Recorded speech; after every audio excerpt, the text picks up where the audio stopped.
حسبنا الله ونعم الوكيل حسبنا الله ونعم الوكيل. السلام علیکم ورحمۃ اللہ وبرکاتہ. معزز ناظرین و سامعین، محرم کا مہینہ چل رہا ہے. آج کربلا کا دن ہے، عاشوراء کا دن ہے، محرم کی 10 تاریخ ہے. اس 10 تاریخ سے محرم کے اس عاشوراء کے دن سے بہت سارے واقعات منسلک ہیں، کنیکٹ ہیں، جڑے ہوئے ہیں. یہ عاشوراء کی جو فضیلت کا سلسلہ ہے یہ شروع زمانے سے چلتا آ رہا ہے. آپ سب جانتے ہیں کہ محرم کا یہ جو 10ویں تاریخ کا دن ہے یہ دن روزے کا دن ہے. اور رسول اللہ صلی اللہ علیہ وسلم جب مدینہ منورہ تشریف لائے تو اس وقت میں دیکھا کہ لوگ روزہ رکھتے ہیں. تو آپ نے پوچھا کیا بات ہے، کیوں رکھتے ہیں؟ تو فرمایا کہ اس دن موسیٰ علیہ السلام کی قوم کو فرعون سے اللہ نے نجات عطا فرمایا تھا، تو اس کے شکرانے کے طور پر ہم روزہ رکھتے ہیں. تو آقا نے فرمایا کہ ہم بھی حقدار ہیں کہ ہم بھی روزہ رکھیں. تو لہذا آپ نے فرمایا کہ صحابہ سے فرمایا کہ ہم بھی روزہ رکھیں گے. البتہ یہودیوں کی مخالفت کرنے کے واسطے آپ نے فرمایا کہ ایک دن پہلے روزہ رکھو، 10ویں تاریخ سے ایک دن پہلے یا 10ویں تاریخ کے ایک دن بعد. بہرحال روزے کی فضیلت ہے.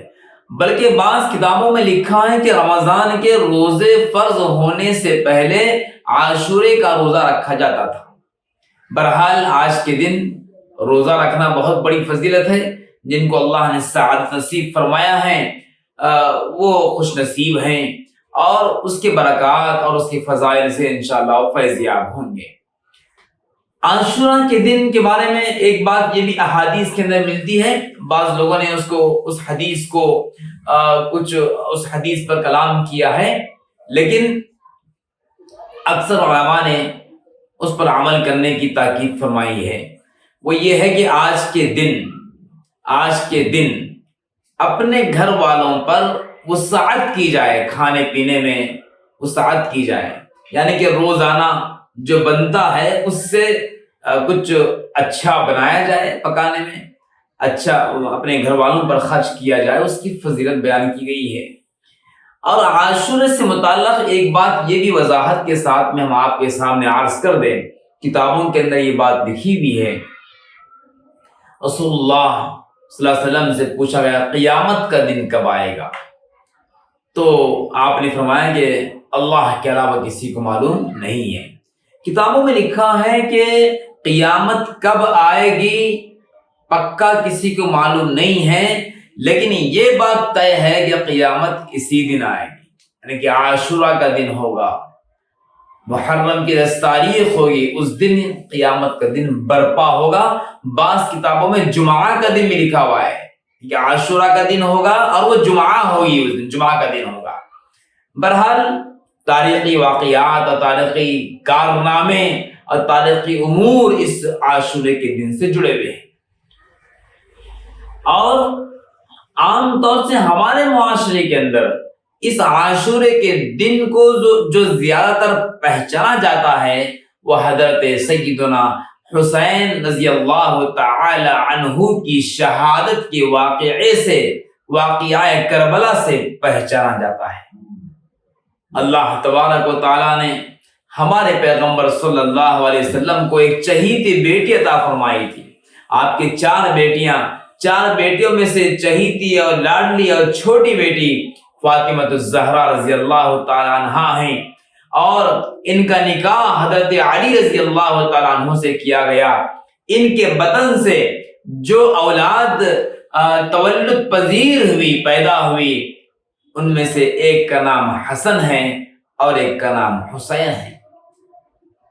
ہمارے پیارے آقا نبی کریم صلی اللہ علیہ وسلم کو نرینہ اولاد باقی نہیں رہی. یعنی کہ لڑکے جو آپ کو تولد ہوئے تھے وہ نوجوانی کی عمر تک با حیات نہیں رہے. بچپن میں ہی اللہ نے ان کو اپنے پاس بلا لیا. البتہ بیٹیاں آپ کے با حیات نہیں اور ان کی شادیاں ہوئی. جس وقت میں حضور صلی اللہ علیہ وسلم کے بیٹے جب انتقال کر گئے بچپن میں تو لوگوں نے کہا تھا نعوذ باللہ ثم نعوذ باللہ کہ حضور صلی اللہ علیہ وسلم مقطوع النسل ہے، یعنی کہ آپ کی نسل ختم ہونے والی ہے، ختم ہو جائے گی جب تک آپ باحیات رہیں گے، لیکن جب آپ اس دنیا سے پردہ فرما جائیں گے تو آپ کا لایا ہوا دین اور لایا ہوا طریقہ اور آپ کا مشن ختم ہو جائے گا، یہ لوگ کہتے تھے۔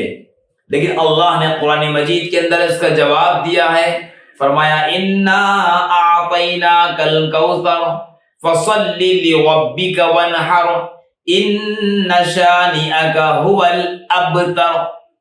اس سورہ کے آخری آیت کے اندر بتایا گیا ہے کہ بے شک آپ کا دشمن ہی مقطوع النسل ہوگا، یعنی کہ آپ کو اللہ نے خیر کثیر عطا فرمایا ہے، وہ حوض کوثر عطا فرمایا ہے جو بڑی شان اور بڑی عظمت رکھتا ہے۔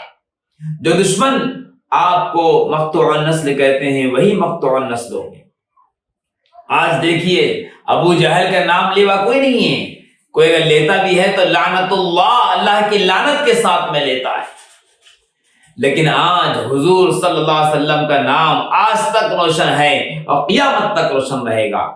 یہ 1444ویں ہجری چل رہی ہے، جب سے لے کے 1400 سال سے زائد عرصہ ہوا، جب سے لے کے اب تک اللہ کے رسول صلی اللہ علیہ وسلم کا نام لیا جا رہا ہے اور قیامت تک لیا جاتا رہے گا، اور آپ کی دنیا میں تشریف لانے سے پہلے بھی آپ کا نام لیا جاتا رہا ہے اور قیامت تک اور قیامت کے بعد بھی آپ کا نام لیا جاتا رہے گا۔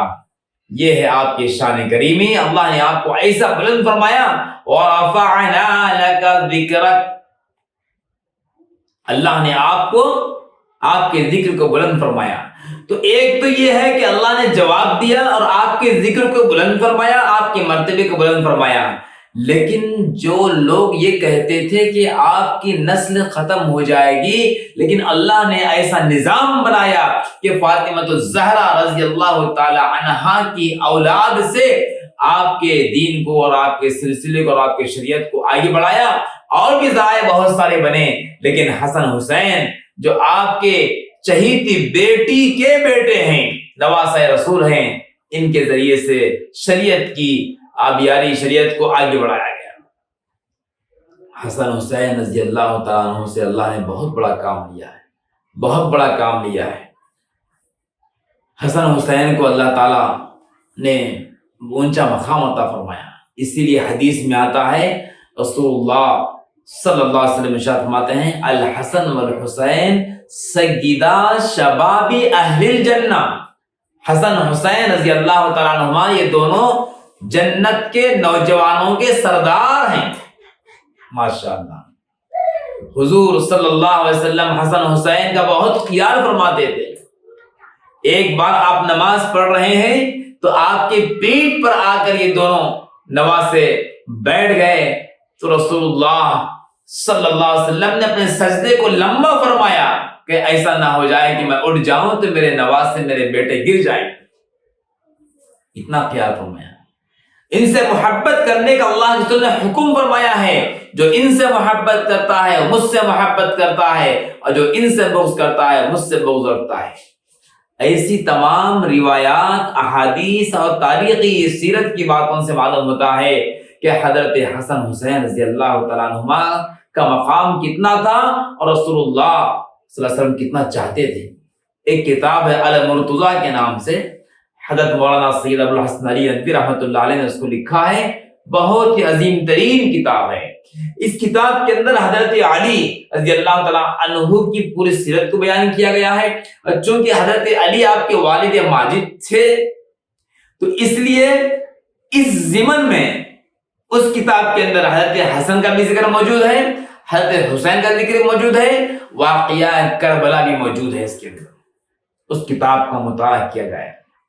آج افسوس ہے ہمارے زمانے کے اندر کتابوں کا مطالعہ کم ہوتی جا رہا ہے۔ بعض لوگ بہت جو مصروف رہتے ہیں وہ کبھی کبھی کچھ ویڈیو وغیرہ سن لے رہے ہیں آج کے زمانے میں، بس اسی پہ اکتفا کر رہا ہے۔ نہیں دوستو، ہمارا آپ سب کو مشورہ ہے، کتابوں کا مطالعہ کیجئے، علم میں اضافہ ہوگا۔ بعض اکابرین کے بارے میں آتا ہے کہ روزانہ کئی 100 صفحات کا مطالعہ کیے بغیر نہیں سوتے تھے۔ آج مطالعہ کیجئے، المرتضی کتاب کو پڑھیے، اس سے سمجھ میں آئے گا کہ یہ اہل بیت اطہار نے اور حضرات حسنین نے کتنی محنت اور جد و جہد کے ذریعے سے یہ دین ہم تک پہنچایا ہے، اور حضرت علی کی کتنی اولاد تھے، اور حضرت حسن حسین کے بارے میں تفصیلی باتیں اس کے اندر موجود ہے۔ غرض ہے کہ عرض کرنا مقصود یہ ہے کہ اللہ تبارک و تعالیٰ نے حسن حسین کے ذریعے سے بہت بڑے کارنامے انجام دیا ہے، لیکن قوم نے حضرت حسن رضی اللہ تعالیٰ عنہ کو بھی زہر دے کر شہید کیا، اور حضرت حسین کے ساتھ میں بھی ایسا ہی بدترین سلوک کیا گیا۔ اللہ تعالیٰ ان ظالموں کو جنہوں نے بھی یہ کام کیا ہے کیف الکردہ تک پہنچائے، اور ان کے جتنے بھی آج بھی اگر کوئی ماننے والے، جاننے والے اور ان کی طرح اگر بد نیت رکھنے والے لوگ اگر ہیں تو اللہ ان کو بھی ختم فرمائے۔ یہ حسن حسین اتنے عظیم الشان شخصیت ہونے کے باوجود بھی حضرت حسین کے ساتھ میدان کربلا کے اندر برا سلوک کیا گیا۔ جس وقت یزید کو خلیفہ بنایا گیا تو حضرت حسین رضی اللہ تعالیٰ عنہ نے یزید کی مخالفت کی، اس کے خلیفہ بنائے جانے کا انکار کیا۔ کیوں؟ اس لیے کہ یزید کے جو حالات تھے وہ صحیح نہیں تھے، اس کے اخلاق صحیح نہیں تھے، اس کے کارنامے صحیح نہیں تھے، وہ نماز نہیں پڑھتا تھا اور دیگر اس طرح کے بیہودہ اور خراب کاموں کے اندر مبتلا تھا۔ یزید کی یزیدیت مشہور تھی، یزید کی غلامی کرنا اور یزید کے ہاتھ میں ہاتھ دینا اس صحابہ پسند نہیں کرتے تھے۔ صحابہ چاہتے تھے، حضرت حسین چاہتے تھے کہ میرے نانا کا دین اور میرے نانا کی شریعت اور میرے نانا کے اس کام کو آگے بڑھانے کے واسطے یزید جیسا شخصیت نہیں ہونا چاہیے، اس لیے ہم اس کے ہاتھ پر بیعت نہیں کریں گے۔ لیکن جب اس نے اعلان کیا تو لوگوں نے بیعت کر لیا، اس کی حکومت قائم ہوئی۔ لیکن یہ حضرات جمع رہے، ایمان والے انہی کو کہتے ہیں جو حق پر ڈٹے رہتے ہیں چاہے کچھ ہو جائے، جان جائے کوئی پرواہ نہیں لیکن ایمان نہ جائے۔ ہم باطل پر ہم کوئی مفاہمت نہیں کریں گے، یہ ان کا منشا ہوتا ہے، ان کا مشن ہوتا ہے۔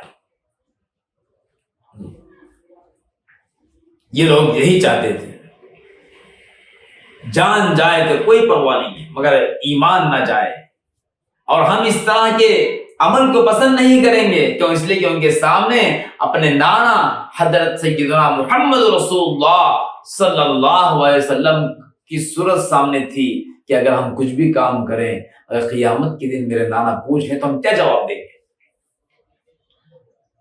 حالات بہت خراب ہو گئے، لیکن حضرت حسین نے اس کے ہاتھ پر بیعت نہیں کی۔ کوفہ کے لوگوں نے خطوط لکھا، کہا کہ آپ آئیے ہمارے پاس میں، ہم آپ کے ہاتھ پر بیعت کر لیں گے۔ ایک نہیں بے شمار خطوط لکھے تو حضرت حسین رضی اللہ تعالیٰ عنہ نے مسلم بن عقیل کو وہاں کی حالات کی خبرگیری کے واسطے بھیجا۔ جب مسلم بن عقیل وہاں پہنچے تو لوگوں نے استقبال کیا، قریب بلایا، ان کے ہاتھ پر بیعت کیے، ان کی بات کو مانے۔ ہزاروں لوگ ان کے اطراف بیٹھ گئے تو مسلم بن عقیل نے قاصد بھیجا، لکھ کر بھیجا قاصد کے ذریعے سے حضرت حسین کو کہ آپ یہاں آئیں، یہاں کے حالات درست ہے، یہاں کے لوگ مشتاق ہے، یہاں کے لوگ آپ کی بات ماننے تیار ہے۔ جیسے قاصد وہاں پہنچا تو حضرت حسین رضی اللہ تعالیٰ عنہ یہاں کوفہ آنے کے واسطے نکل رہے تھے۔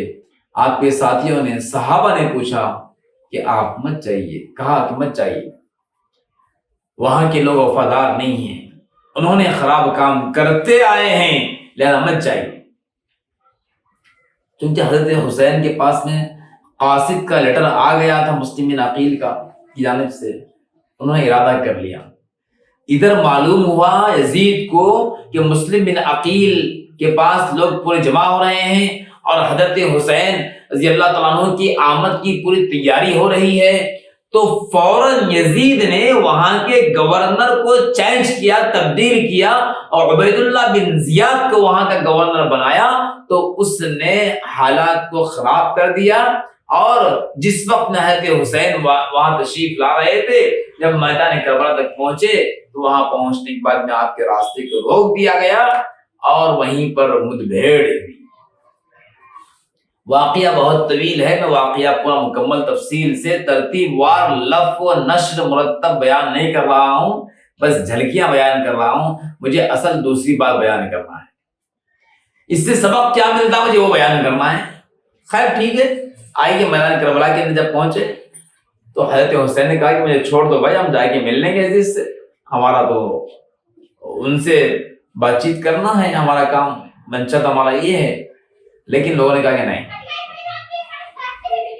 روک دیے راستہ آپ کا، پانی روک دیے، بہت پریشان کر دیے، آپ کے ساتھیوں کو شہید کیا گیا، غرض ہے کہ حضرت حسین رضی اللہ تعالیٰ عنہ کو بھی شہید کیا گیا۔ اللہ اکبر، کیا گزری ہوگی اس وقت میں، کیا تکلیف بھی ہوگی، کیا آپ پر آفت ٹوٹی ہوئی ہوگی، کتنے مشکلات پیش آئے ہوں گے۔ آپ کی آنکھوں کے سامنے معصوم بچوں کی لاشیں ہیں، آپ کی آنکھوں کے سامنے آپ کے ساتھیوں کی لاشیں ہیں، شہید کیا جا رہا ہے، لیکن ذرہ برابر پس و پیش نہیں کیے، پس و پیش نہیں کیے، قائم رہے، ڈٹے رہے، ذرہ برابر باطل کو قبول کرنے کے لیے تیار نہیں ہوئے۔ غرض ہے کہ دوستو یہی کربلا کا واقعہ اسی 10 تاریخ کو عاشورے کے دن پیش آیا۔ جب آپ کربلا کے میدان میں پہنچے تو سب کچھ، پانی نہیں ہے، کھانا نہیں ہے، سب کچھ بند کر دیا گیا۔ اس کے باوجود بھی حضرت حسین نے کبھی نماز نہیں چھوڑی۔ تیر و تلوار کے سائے کے اندر تیر و تلوار کی بارش ہو رہی ہے، لیکن ایسے موقع پر بھی حضرت حسین نے نماز نہیں چھوڑی۔ آج یہ واقعہ کربلا اور مختصر انداز سے کچھ جھلکیاں پیش کر کے ہم آپ کے سامنے یہ عرض کرنا چاہتے ہیں کہ میرے دیکھنے والے بھائیوں اور بہنوں، آج ہم سب کے اندر جذبہ حسینی، کردار حسینی، اخلاق حسینی پیدا کرنے کی ضرورت ہے۔ حضرت حسین نے باطل کو قبول نہیں کیا، اپنے دین پر، اپنے نانا کی لائی ہوئی شریعت پر جمے رہے، دین اسلام سے ہٹے نہیں اور باطل کے ہاتھ میں ہاتھ نہیں ملائے، بلکہ دین اسلام پر قائم رہے، اور ان کو یقین تھا فرمان الہی ہے قل جاء الحق وزهق الباطل، جب حق آتا ہے تو باطل مٹ جاتا ہے، جان جاتی ہے تو جانے دو، لیکن ہم باطل پر عمل نہیں کریں گے، حق پر قائم رہیں۔ آج ہم بھی مسلمان ہیں، ہم بھی رسول اللہ صلی اللہ علیہ وسلم کی امتی ہے، تو کیا ہمارے اندر بھی جذبہ ہے جیسے نبائس رسول حضرت سیدنا حسین رضی اللہ تعالیٰ عنہ کے اندر جذبہ تھا دین پر عمل کرنے کا؟ آج جب ہمارے سامنے باطل آتا ہے تو باطل کے سامنے ہم سرنگوں ہو جاتے ہیں، جھک جاتے ہیں۔ کربلا کا یہ واقعہ جب ہمارے سامنے آتا ہے تو ہمیں اس بات پر عمل کرنا چاہیے کہ یزید اور یزیدیت جب بھی ہمارے سامنے آئے گی، یزید تو چلے گئے کہ یزیدیت آئے گی۔ یزید کی طرح باطل کام کرنے والے، باطل ذہن رکھنے والے قیامت تک آئیں گے، تو ہمیں چاہیے کہ اس کے سامنے سر نہ جھکائیں بلکہ ہم ڈٹے رہیں۔ اس لیے کسی شاعر نے کہا ہے قتل حسین اصل میں مرگ یزید ہے، قتل حسین اصل میں مرگ یزید ہے، اسلام زندہ ہوتا ہے ہر کربلا کے بعد، اسلام زندہ ہوتا ہے ہر کربلا کے بعد۔ کربلا کا یہ واقعہ جب ہوا تو حضرت حسین کو شہید کیا گیا، تو شہید ہو گئے تو اس کا مطلب یہ نہیں کہ بس آپ کا ختم ہو گیا، آپ کا مشن ختم ہو گیا، آپ کا دین ختم ہوگا، نہیں، ایسے تو اسلام میں بہت شہید ہوئے ہیں، الحمدللہ الحمدللہ، اپنی جان قربان کر دیے۔ حضرت امیر حمزہ رضی اللہ تعالیٰ عنہ سید الشہداء ہیں، ان کو بھی شہید کیا گیا، ان کا مسلح بنایا گیا، ان کے اعضاء جسم کو نکالا گیا۔ حضرت سمیہ رضی اللہ تعالیٰ عنہا کو شہید کیا گیا، اسلام کی پہلی خاتون شہیدہ ہیں۔ حضرت زید بن دسنہ کو شہید کیا گیا، عبداللہ بن رواحہ کو شہید کیا گیا، اور ایسے ایک نہیں، ایسے کئی سارے شہداء ہیں۔ غزوہ بدر کے اندر کئی سارے صحابہ کو شہید کیا گیا، غزوہ احد کے اندر کئی سارے صحابہ کو شہید کیا گیا، غزوہ خندق کے اندر کئی سارے صحابہ کو شہید کیا گیا۔ ان تمام جنگوں میں، غزوات میں لوگ شہید ہو کر اپنی جان قربان کر کے انہوں نے دین کو مٹایا نہیں بلکہ دین کو جگایا ہے، جلا بخشی ہے، زندہ کیا ہے، احیاء کیا ہے۔ آج بھی لوگ دین کو، احکام اس دین کو یا دین کے بعض مسائل کو، بعض احکام کو مٹانا چاہتے ہیں۔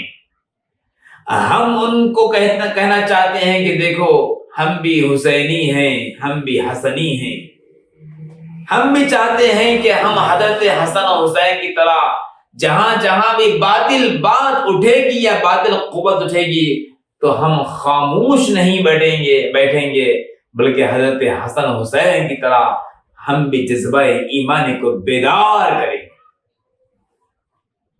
آج ہر طرف سے باطل کی الغار ہے، آج نوجوان دین سے دور ہوتے جا رہے ہیں، ایمان سے دور ہوتے جا رہے ہیں، ایمان سے ہاتھ دھو بیٹھ رہے ہیں، قرآن سے تو ہاتھ دھو بیٹھ رہے ہیں۔ آج حالات پیش آ رہے ہیں، غربت آ رہی ہے، خوف آ رہا ہے، پریشانی آ رہی ہے، تو ایسے موقع پر ہم کیا کر رہے ہیں؟ دین اسلام کو الوداع کہہ رہے ہیں۔ آئیے قرآن مجید ہم پڑھتے ہیں، اس میں دیکھیے قرآن کیا کہتا ہے۔ فرمایا کہ وَلَا تَقُولُوا لِمَنْ يُقْتَلُ فِي سَبِيلِ اللَّهِ أَمْوَاتٌ، جو اللہ کے راستے میں شہید ہوتے ہیں ان کو مردہ مت کہو، بَلْ أَحْيَاءٌ وَلَكِنْ لَا تَشْعُرُونَ، بلکہ وہ زندہ ہے لیکن تم شعور نہیں رکھتے۔ قرآن یہاں کہتا ہے کہ جو اللہ کے راستے میں شہید ہوئے وہ زندہ ہیں، حضرت حسین شہید ہوئے وہ زندہ ہیں۔ ہم حضرت حسین کے حیات کے منکر نہیں ہیں، ہم حیات حسین کے منکر نہیں ہیں، ہم تو یہ یقین رکھتے ہیں کہ حضرت حسین رضی اللہ تعالیٰ عنہ اپنے مقام پہ شہید جو زندہ ہے، اسی لیے ہم زندہ جاوید کا ماتم بھی نہیں کرتے۔ ہمارا یقین ہے کہ حضرت حسین شہید ہوئے ہیں تو زندہ ہیں، حضرت امیر حمزہ شہید ہوئے تو زندہ ہے، حضرت سمیہ اپنے شہید ہوئے تو زندہ ہے اپنے اپنے قبر میں، اپنے اپنے مقام میں۔ تو شہید کا رتبہ اللہ نے قرآن مجید کے اندر یہ بیان کیا ہے کہ وہ اپنے قبر میں زندہ ہے اور تم اس کا شعور نہیں رکھتے، بلکہ ایک مقام پہ اللہ نے فرمایا بَلْ أَحْيَاءٌ عِندَ رَبِّهِمْ يُرْزَقُونَ، وہ زندہ ہیں اور ان کو رزق پہنچتا ہے۔ ماشاءاللہ،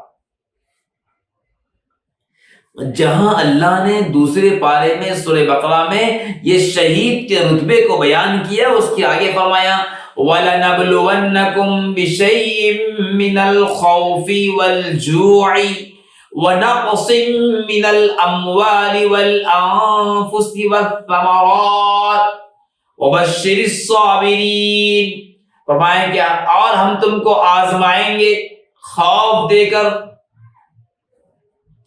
والجوع اور بھوک اور فاقہ دے کر، ونقص بشیء من الخوف والجوع ونقص من الاموال والانفس والثمرات، مال، جان اور پھل اور غلہ وغیرہ کی کمی کے ذریعے سے، وبشر الصابرین، صبر کرنے والوں کے لیے خوشخبری ہے۔ تو شہید کے رتبے کو بیان کر کے اس کے بازو میں اس آیت کو لایا جس میں آزمائش کا ذکر ہے. یہ بتانا چاہتے ہیں کہ حالات بے قابو ہو جائیں، پریشان کن حالات آ جائیں، دین پر چلنا آگ کی طرح مشکل ہو جائے، تو ایسا ہوتے آیا ہے. ایسے حالات پیش آئیں گے، آزمائشیں آئیں گی، خوف دلایا جائے گا اور پریشانیاں آتے جائیں گے. کبھی مال کی کمی، کبھی مال کی کمی، کبھی اولاد کی کمی، کبھی اناج کی کمی، اور کبھی اور دیگر اس طرح کے حالات آتے جائیں گے. اللہ فرماتے ہیں کہ تمہیں گھبرانے کی ضرورت نہیں ہے. جیسا ہمارے شہید لوگ شہداء گھبرائے نہیں، اپنی جان قربان کر دیے، ویسے تم بھی اس پر ثابت قدم رہنا. میدان کربلا میں حضرت حسین ثابت قدم رہے، گھبرائے نہیں. حضرت امیر حمزہ رضی اللہ تعالیٰ عنہ میدان جنگ میں غزوے میں گھبرائے نہیں، جمے رہے، ڈٹے رہے. حضرت سمیہ جیسے صنف نازک خاتون اپنے دین پر ڈٹے رہے، جمے رہے، دین سے نہیں ہٹے. ویسے حالات کچھ بھی آ جائیں، خوف آ جائے، بھوک آ جائے، فاقہ آ جائے، مال کی کمی ہو جائے، ہر حالت میں وَبَشِّرِ الصَّابِرِينَ، صبر کریں. صبر کرنے والوں کی اللہ خوشخبری فرماتے ہیں، خوشخبری دے رہے ہیں. البتہ حالات جب آ جائیں، اللہ فرماتے ہیں الذین اذا اصابتهم مصیبہ قالوا انا للہ وانا الیہ راجعون. حالات آ جائیں تو یہ کہیں کہ انا للہ وانا الیہ راجعون، ہم اللہ کے لیے ہے، ہم سب کو اسی کی طرف دوڑ کے جانا ہے. جب یہ ہم کہیں گے تو فرمائیں کہ اولئک علیہم صلوات من ربہم ورحمہ واولئک هم المہتدون. ایسے لوگوں پر اللہ کی رحمت ہے اور یہی لوگ ہدایت یافتہ ہوں گے. غرض ہے کہ دوستو، ہم اس شہادت کی بات کو بیان کر کے عرض کرنا یہ چاہتے ہیں کہ شہید کا مرتبہ بہت اونچا ہے. شہید کا مرتبہ بہت اونچا ہے. اللہ نے حضرت حسین کو شہید فرمایا، شہادت کا موقع عطا فرمایا، شہید ہوئے. حضرت امیر حمزہ شہید ہوئے. تو آج بھی اگر ہم سب اپنے اندر شہادت کا جذبہ پیدا کریں اور آج بھی ہم سب اپنے دین پر قائم رہیں، حالات کچھ بھی آ جائیں، پریشان کن حالات آ جائیں، کچھ بھی آ جائیں، لیکن ہم اپنے دین سے نہیں ہٹنا چاہیے، دین پر ثابت قدم رہنا چاہیے. اور ہر وقت میں ہمیں اس بات کا خیال رکھنا چاہیے کہ دیکھیے یہ جو دین ہے، ہمارے نبی کا لایا ہوا دین ہم تک بہت مشکلات سے پہنچا ہے. کئی لوگ اپنے جانیں نچھاور کر کے، قربان کر کے اس دین کو ہم تک پہنچائے ہیں. تو ہم ان کی لاج رکھیں اور ہم اپنے دین کو ایسی نہ چھوڑیں، بلکہ ہم اس کے اوپر عمل کرتے رہیں. یہی کربلا کا پیغام ہے، یہی عاشورے کا پیغام ہے کہ چاہے کچھ بھی ہو جائے ہم اپنے دین کو نہ چھوڑیں. اس لیے شاعر نے کہا تھا کہ قتل حسین اصل میں مرگ یزید ہے، اسلام زندہ ہوتا ہے. ہر کربلا کے بعد میں اپنی بات کو ختم کرتا ہوں. اللہ پاک سے دعا ہے کہ یہ متفرق باتیں جو کچھ بیان کی گئی ہیں، اگر یہ کچھ کام کی باتیں ہیں تو ہمارے سننے والوں کو اللہ تعالیٰ اس پر عمل کرنے کی اجازت نصیب فرمائیں. آمین یا رب العالمین. وما علینا الا البلاغ.